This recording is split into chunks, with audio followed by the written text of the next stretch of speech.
How to set the temperature on an LG refrigerator. LG refrigerators come with the recommended temperature settings set by default. 37 degrees Fahrenheit for the refrigerator and 0 degrees Fahrenheit for the freezer. Now, we'll show you how to change them. LG French door and side-by-side refrigerators. LG French door and side-by-side refrigerators have a convenient model-specific control panel on the front for a variety of adjustments. To adjust the temperature settings, press the refrigerator or freezer button repeatedly to cycle through the available degrees one increment at a time. LG Wi-Fi capable refrigerators.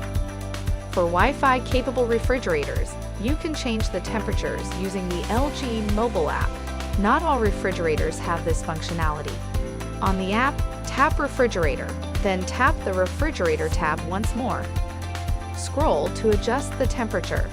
Tap OK when finished and change to confirm. For all LG refrigerators, always change the setting one increment at a time and wait 24 hours for the temperature to stabilize before making additional adjustments.